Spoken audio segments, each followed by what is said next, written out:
মেজবাহ ওর দিকে কেমন অদ্ভুত ভাবে জানি তাকিয়ে আছে। আকসা একটু অপ্রস্তুত হলো, সৌজন্যতামূলক হাসিও দিল। তৎক্ষণাৎ মেজবাহ ওর দিক থেকে চোখ সরিয়ে নিয়ে ইরফানের সাথে কথা বলায় ব্যস্ত হলো। আকসার মা আয়শা পারভিন নবাবী শ্যামাইয়ের ডেজার্ট বোলটা মেজবার দিকে এগিয়ে দিয়ে বললেন, এটা খাও বাবা, তুমি তো তেমন কিছুই খেলে না, মিষ্টি একটু কম খাই আন্টি। মেজবা ভদ্রতা সূচক হেসে কথাটা বলতেই পাশ থেকে ইরফান বলে উঠল, হ্যাঁ মা, ও তো মিষ্টি জাতীয় খাবার কম খায়, তোমার মনে নেই? আগে যখন ও আমাদের বাসায় আসতো তখন তুমি চা বানালে চায়ে চিনি দিতে নিষেধ করতো, আর এখন তো ও আরো বেশি ডিসিপ্লিনড হয়ে গেছে, মিষ্টি জাতীয় কোনো খাবারই খায় না। দেখো না এক্সারসাইজ করে বডি কেমন বানিয়েছে। ইরফান বেশ চটপটে, কথা বলে বেশি, আর এদিকে মেজবা চুপচাপ, কথা বলে কম, এক কথায় বলা চলে ইন্ট্রোভার্ট পারসন। আকসা এবার সরাসরি মেজবার দিকে তাকালো। তার পরনে একটা ডিপ আলমন্ড ওল্ড মানি হ্যাকসন কেবল পলো টি শার্ট আর ব্ল্যাক কালারের ফর্মাল প্যান্ট। বাঁ হাতে ওল্ড মানি টাইমপিস ওয়াচটা দেখতে দারুণ লাগছে। পূর্বের সেই ঝাঁকড়া চুল এখন আর্মি কাট, হাতে একটা সিম্পল চিকন তুর্কিশ রূপার আংটিও পরা। লোকটার যে জিনিসটা সবচেয়ে বিশেষ তা হলো তার চোখ। চোখের মনি হালকা সবুজ রঙের, যেটাকে হ্যাজেল চোখও বলা যায়। Almond shape. মেজবার সেই চোখ আকসার উপর পড়তেই ও তড়িঘড়ি করে চোখ সরিয়ে নিল। মেজবা এবার টেবিলের ওপর থেকে ফোনটা তুলে নিয়ে পকেটে রেখে আয়শা পারভিনকে উদ্দেশ্য করে বলল, তাহলে আন্টি, যেই কথা বলেছিলাম সেটাই কিন্তু থাকলো। আপনারা কিন্তু আগামী শুক্রবার আমাদের বাসায় আসছেন, সবার ইনভিটেশন রইল কিন্তু। আয়শা বেগম হেসে আচ্ছা বলে দিল। সম্মতি জানালেও ইরফান একটু বাধা দিয়ে বলল, তুই তো আছিস এখানে দিন 15-এর মতো, আমরা না হয় লেট করে যাই। লেট করা যাবে না, আন্টি কখন আমাদের বাসায় যায়নি। মামুনি কিন্তু তোদের জন্য অ্যারেঞ্জমেন্ট করবে, শিওর আসবি শুক্রবার, আমি কনফার্ম ধরে নিলাম। তুই না আসলেও সমস্যা নেই, আন্টি গেলেই হবে। ইরফান আলতো ভাবে মেজবার পিঠে একটা চাপড় বসিয়ে মৃদু হেসে বলল, আচ্ছা যাব, আমরা সবাই যাব, এখন উঠি তাহলে। মেজবা উঠতেই ইরফান ওর হাত টেনে ধরে বলল, আর একটু থাক, মাত্র তো এলি। মেজবা ঘড়িতে সময় দেখে বলল, সরি রে, সময় নেই হাতে, একবার ছোটমণিদের বাসায় যেতেই হবে, না হলে উনি রাগ করবেন।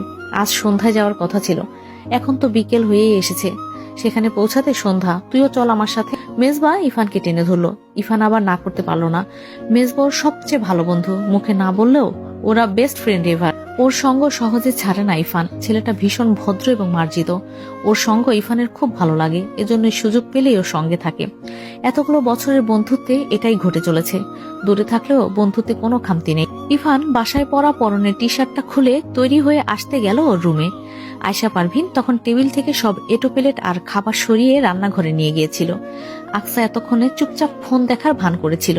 এরা সবাই যেতেই খেয়াল করলো ডাইনিং এ শুধুমাত্র ও আর মেজবা। ওর হঠাৎ এবার ক্ষমা চাওয়ার কথাটা মাথায় এলো। চটপট মেজবার দিকে তাকালো। মেজবা ফোন স্ক্রল করছিল তখন। আকসাকে গুরুত্বপূর্ণ কেউ হিসেবে যেন ধরছেই না ও, এমনটাই বোধ হলো আকসার। তবুও ক্ষমা চাওয়ার জন্য কথা বলার চেষ্টা করলো। হালকা কাশি দিয়েও যখন মেজবার মনোযোগ আকর্ষণ করতে পারলো না, তখন হালকা স্বরে ডাকলো, মেজবা। মেজবা তৎক্ষণাৎ মুখ তুলে আকসার মুখ পানে তাকিয়েই বলল, মেজবা ভাইয়া। ওকে জি।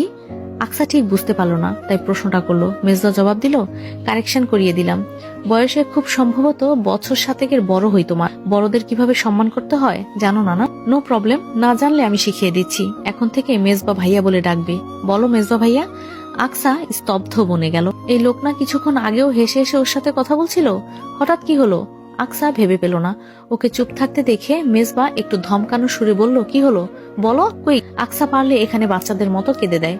এই 22 বছরের জীবদ্দশায় কখনো কেউ ওকে সামান্য ধমক তো দূর, উঁচু গলায়ও কথা বলেনি। ছোটবেলা থেকে প্রচুর আহ্লাদ পেয়ে বড় হয়েছে। সেই মেয়েকে কিনা এই লোক ধমকে কথা বলছে। আকসা কান্নারত স্বরে বলে উঠল, সরি মেজবা, আমাকে ক্ষমা করে দিন।